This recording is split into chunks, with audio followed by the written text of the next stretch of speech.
Welcome friends. সমস্ত রাজ্য সরকারি কর্মী, শিক্ষক সকলের জন্য বড় আপডেট, ডিএ নিয়ে বড় আপডেট। অবশ্যই দেখে রাখুন, ভিডিও শেয়ার করুন, চ্যানেল সাবস্ক্রাইব করুন। দেখুন কি বলা আছে, কর্মচারী পিছু কত বকেয়া ডিএ দিতে হবে ঠিক হিসেব জানতে প্রযুক্তির ব্যবহার করছে নবান্ন, আশায় সরকারি কর্মচারী মহল। পশ্চিমবঙ্গ সরকারের কর্মচারীদের বকেয়া মহার্ঘ ভাতার অংশ দেওয়ার উদ্যোগ নিতে শুরু করে দিয়েছে নবান্ন। সুপ্রিম কোর্টের নির্দেশে পশ্চিমবঙ্গের রাজ্য সরকারি কর্মচারীদের বকেয়া মহার্ঘ ভাতার 25% মেটাতে হবে। গত 16 মে বিচারপতি সঞ্জয় কারোল ও সন্দীপ মেহতার বেঞ্চ এই অন্তর্বর্তীকালীন নির্দেশ দেয়, যে কারণে সম্প্রতি সব দপ্তর, স্কুল, কলেজ এবং স্বশাসিত সরকারি সংস্থাগুলির কাছে কর্মচারীদের সংখ্যা জানতে চেয়েছিল অর্থ দপ্তর। এবার রাজ্য সেদিকে আরও এক ধাপ এগোলো। ডিএর বকেয়া অংশ দেওয়ার জন্য প্রযুক্তিগত দিক থেকে একটি নতুন পদ্ধতি তৈরি করার সিদ্ধান্ত নিয়েছে নবান্ন।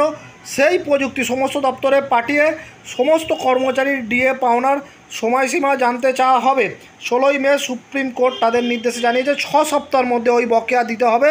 তার আগে নির্দেশ দেওয়া 4 সপ্তাহের মধ্যে রাজ্য সরকারকে বকেয়া মেটানোর পদক্ষেপ গতি প্রকৃতির কথাও জানাতে হবে দেশের শীর্ষ আদালতকে।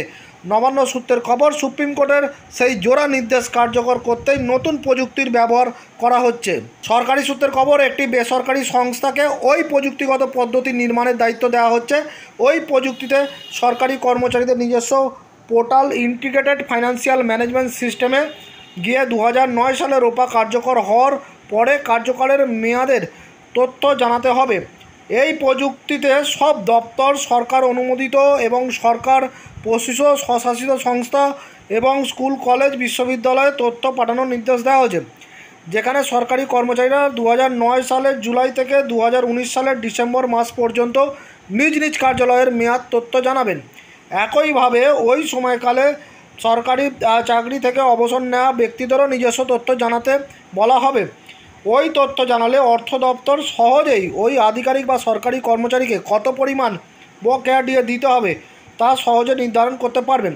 অর্থ দপ্তরের এক আধিকারিকের কথায়, এই পদ্ধতি যেমন রাজ্য সরকার কত সংখ্যক কর্মচারীকে কত পরিমাণ বকেয়া দিয়ে দিতে হবে তা যেমন জানতে পারবেন, তেমনি সুপ্রিম কোর্টের কাছে 4 সপ্তাহ পর যে রিপোর্ট দেওয়ার কথা তা দেওয়ার ক্ষেত্রে সুবিধা হবে। সুপ্রিম কোর্টের ওই নির্দেশে রাজ্য সরকারি কর্মচারীদের একটি অংশ তাদের জয় হিসাবে দেখছেন। তবে ওই নির্দেশ কার্যকর না হলে পরবর্তীকালে কী পদক্ষেপ করা সম্ভব তা নিয়ে আলোচনা শুরু হয়েছে সরকারি কর্মচারী সংগঠনগুলির অন্দরে। বকেয়া ডিএ নিয়ে মূল মামলাকারী সংগঠন কনফেডারেশন অফ স্টেট গভর্নমেন্ট এমপ্লয়িজের সাধারণ সম্পাদক মলয় মুখোপাধ্যায় বলেন, আমাদের আশা সুপ্রিম কোর্টের নির্দেশে অবশ্যই রাজ্য সরকার পালন করবে, কিন্তু রাজ্য সরকার ওই নির্দেশ যথাযথভাবে পালন না করলে আমরা মুখ্য সচিবের বিরুদ্ধে আদালত অবমাননার মামলা দায়ের করব। এখন দেখার রাজ্য সরকার কিভাবে ওই নির্দেশ পালন করে এবং কর্মচারীদের ন্যায্য পাওনা কতটা মেটায়। তবে বকেয়া ডিএ পাওয়া নিয়ে রাজ্য সরকারি কর্মচারী মহল ভিন্ন ভিন্ন মতামত রয়েছে। এক অংশের দাবি বকেয়া ডিএ মিলবে 2008 সালের 1 এপ্রিল থেকে, আবার অন্য এক অংশের দাবি বকেয়া ডিএ মিলবে 2009 সাল থেকে 2019 সাল পর্যন্ত।